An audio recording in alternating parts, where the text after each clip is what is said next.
The king of the monsters is erupting from the deep to go toe-to-toe with the other monarch of mayhem, King Kong. The battle between these classic and iconic kaiju is sure to be a thrilling showdown, but this is actually not the first time these giants have fought.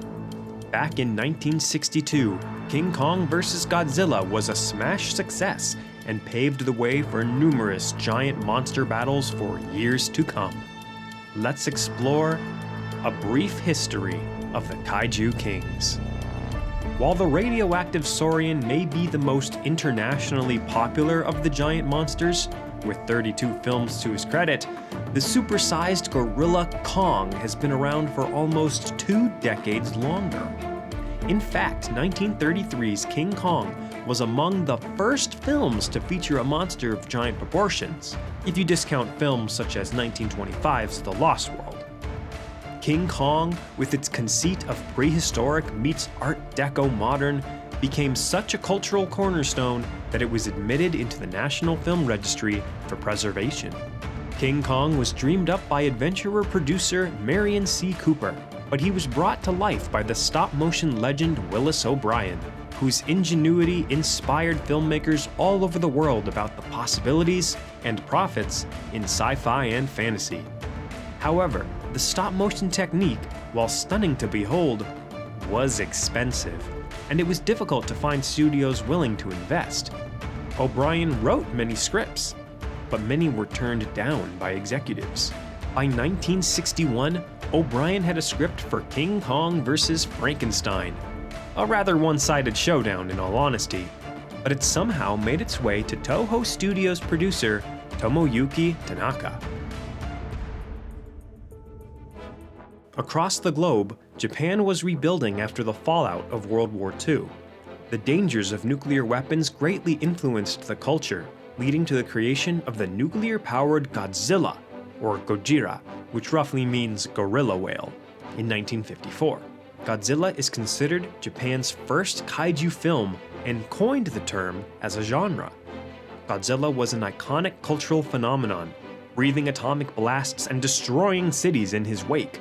He was originally a metaphor for the menace of nuclear weapons, with an awakened external force bringing down repeated radioactive attacks on Japan.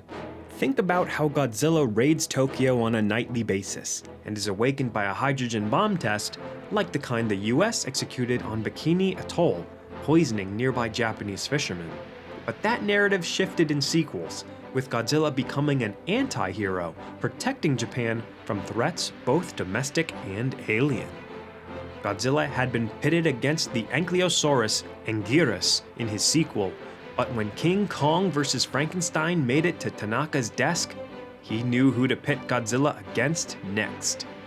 Tanaka had actually been inspired by the original Kong, and wanted to make a Kong film of his own for years. Toho Studios purchased the script, nixed Frankenstein, and produced 1962's King Kong vs. Godzilla. Disregarding all previous films in both the Kong and Godzilla franchises, it took some creative liberties, most noticeably scaling Kong up roughly 50 extra feet and scaling Godzilla down by 50 feet, making both roughly equal in stature.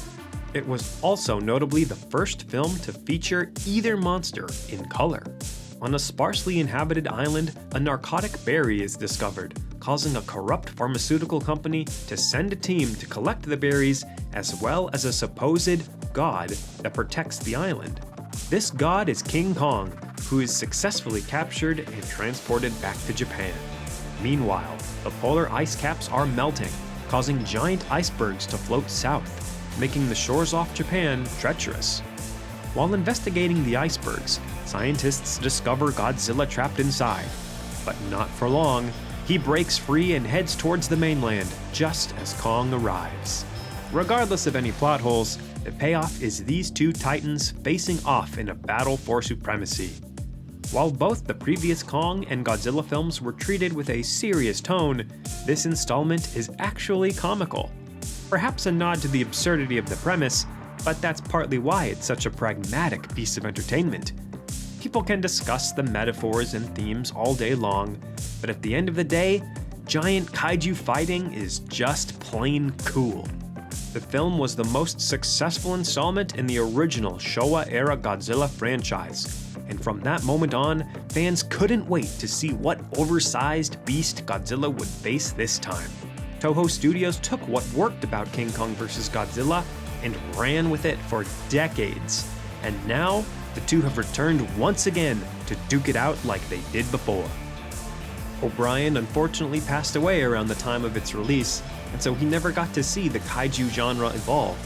But thanks to his and Tanaka's efforts, the world now has no shortage of epic movie monsters.